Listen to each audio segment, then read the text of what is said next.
I'm Kurt. And hi, I'm Scott, and today we're going to show you how to strip and wax your floors.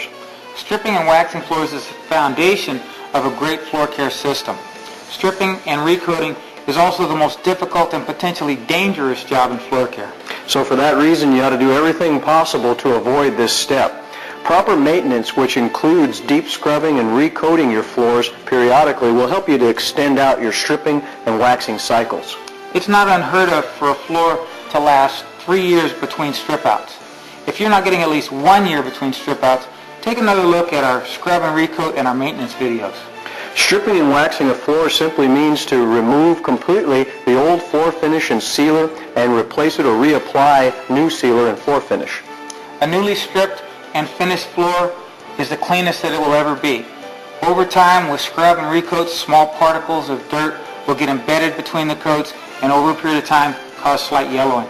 Well, if you'll join us over here to my right, we have assembled all the equipment and the supplies that we could possibly use in today's strip job, starting with safety equipment, floor signs, goggles, and gloves. And then also, as far as equipment goes, we have a wet-dry vac, we have an auto scrubber, and then Kirk, what do you have on your side? We have your standard floor machine equipped with a black strip pad, our Doodlebug for doing edges with black pad.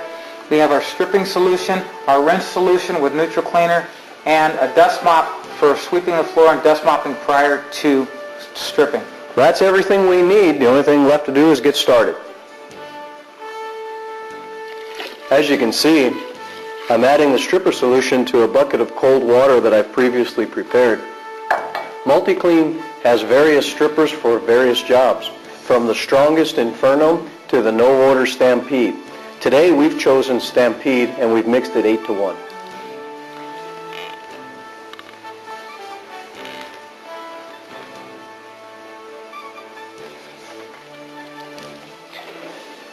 We've applied the stripper on the edges because it's always the best place to start in any strip job.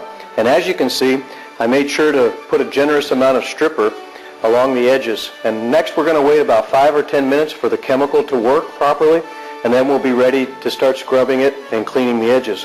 Now, one last note, always want to make sure that you use safety slippers as you're applying the product because we want to do the job in a safe manner. So let me finish applying the product to the edges, and we'll give it the time it needs, and we'll get started scrubbing them.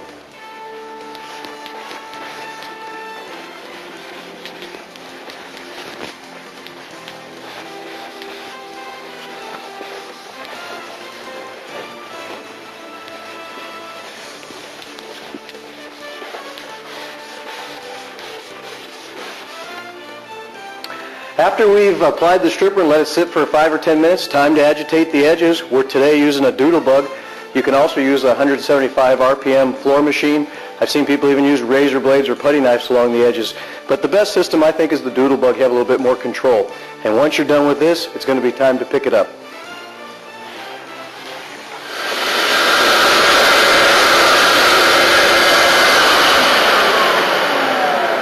Now I'm vacuuming up the solution along the edges.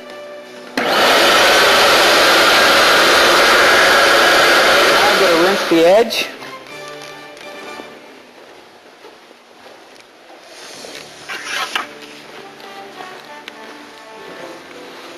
Rinsing is very important because you want to get the residue of all the stripper off the floor.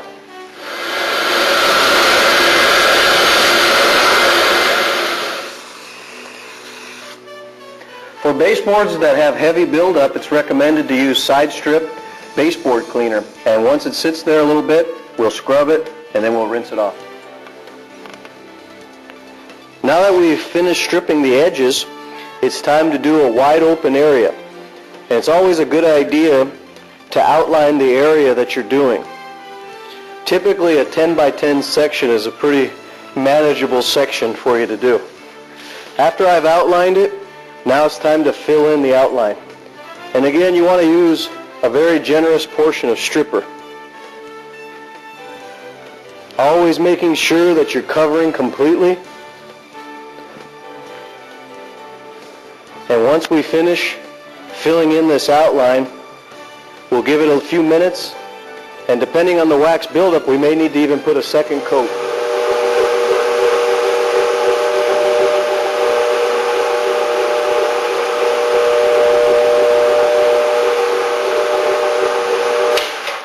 Now I'm stripping the floor using the 175 RPM machine, black strip pad, going in a forward motion side to side, following the machine so that I'm walking in the stripped area.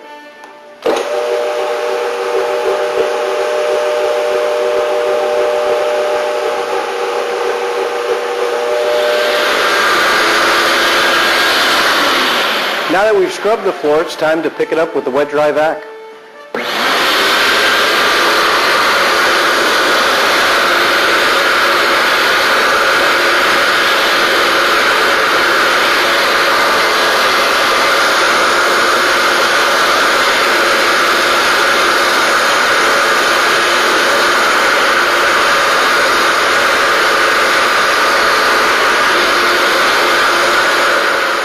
Now that the finish is removed, I'm going to rinse the floor with 1 ounce per gallon Century Maintenance Cleaner, and Scott will vacuum it up.